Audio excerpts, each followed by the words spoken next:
안녕하세요. 세상을 보는 눈입니다. 오늘 저는 여러분과 함께 향후 부동산 전망에 대해서 이야기해 보도록 하겠습니다.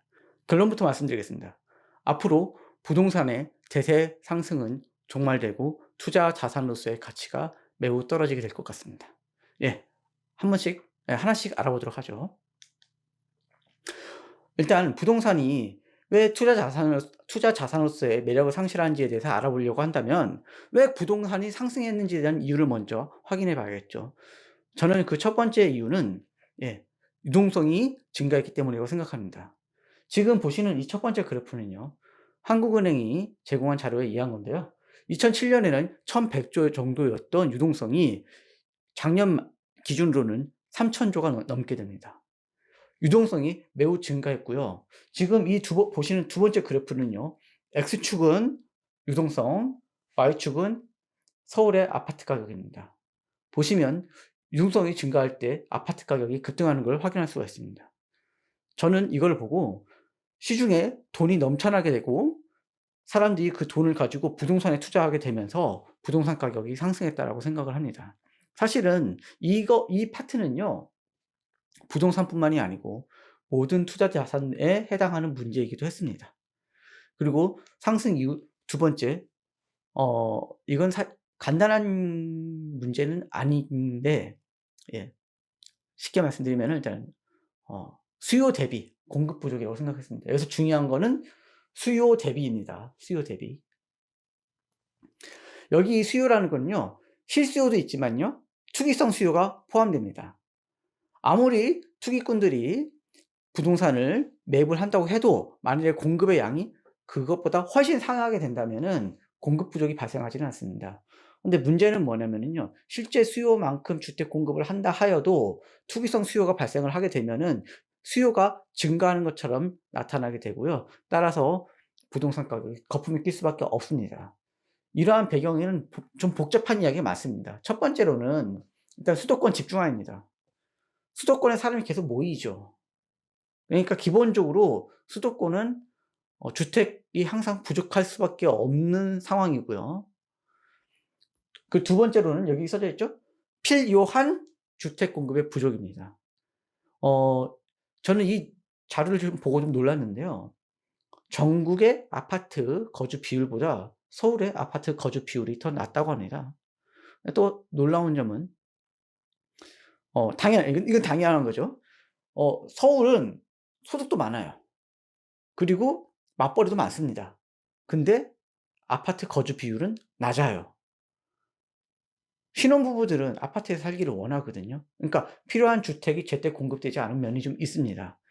그리고 부동산 가격이 천정부지로 솟으니까 불안감을 느껴서 대출을 무리하게 얻어서 주택을 사는 경우도 있었죠.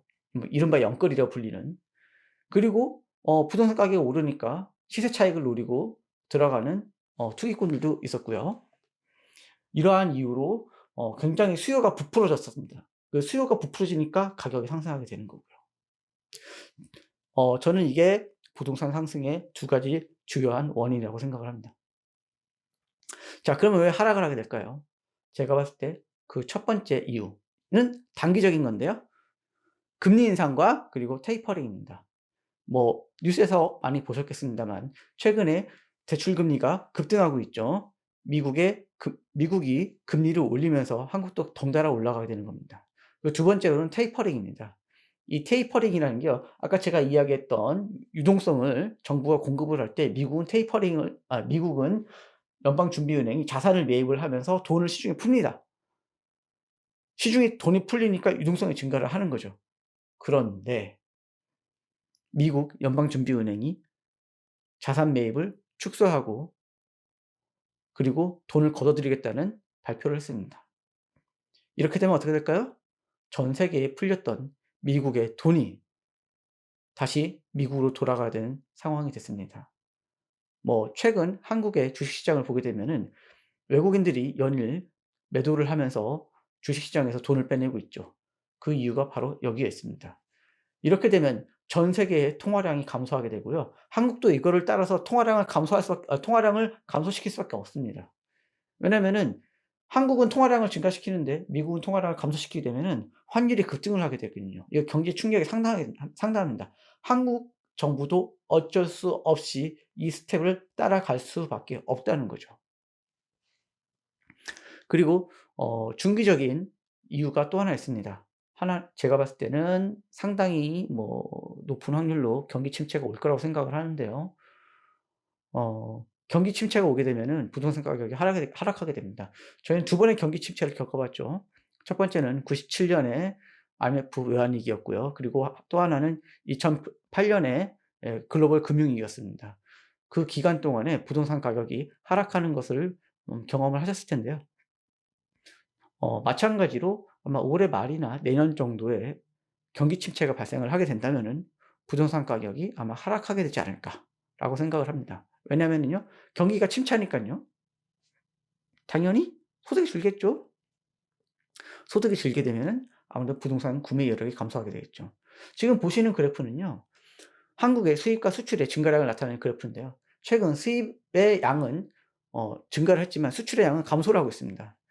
한국의 그 경제는요, 수출 의존도가 매우 크기 때문에 이 추세가 계속 진행이 되게 된다라고 하면은 한국은 무역 적자가 발생하고 무역 적자가 심화되고 결과적으로 경기 침체가 발생을 하게 되고요. 어 그다음 상황은 뻔하죠. 네, 가구 소득 감소하고 구매력 감소해서 부동산 가격이 하락하게 된 겁니다. 이건 중기적인 겁니다. 세 번째 이유는 좀 장기적인 것입니다. 인구 감소죠. 지금 보시는 이 그래프는요, 통계청이 발행한 인구 동향 보고에서 발췌한 내용인데요. 그래프를 보시게 되면은 가장 밝은 색으로 나타나는 그래프는요, 1920 년에 인구 감소를 나타내고 있습니다. 1920 년에는요, 인구 감소가 그렇게 급격하지 않았어요. 한 달로 치게 되면은 수천 명 정도 감소하는 수준이었습니다. 한국의 인구가 5천만 명인 걸 감안을 할 때 그렇게 타격이 크진 않죠. 하지만 상황은 2020 년에 급변하게 됩니다. 지금 이 밑에 있는 그래프는요, 2022 년도에 인구 감소를 나타내고 있는 그래프인데요. 보시면 2020 년과 21 년과는 완전히 양상이 다르게 나타나죠.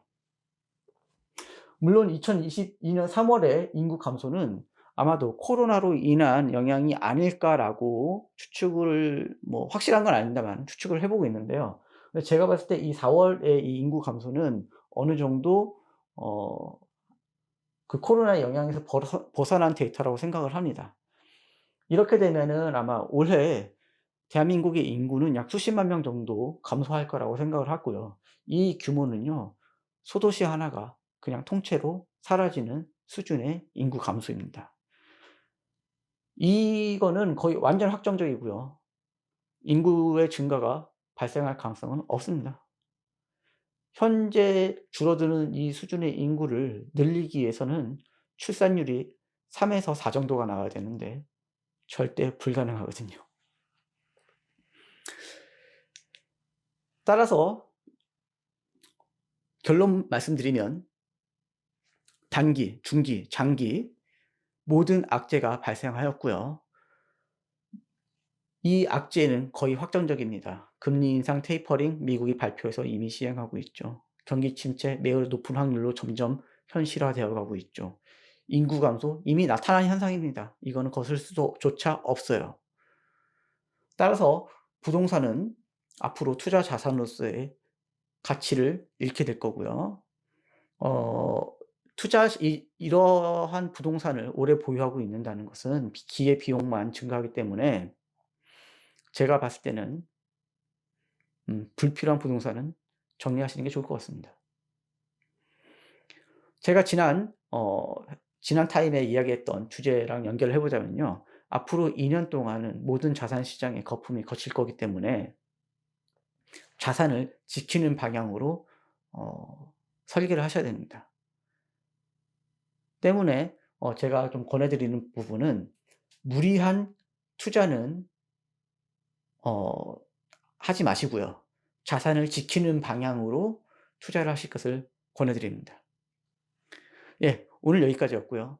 다음번에는 좀 더 재밌고 유익한 주제로 여러분들과 이야기하도록 하겠습니다. 만나서 반갑습니다.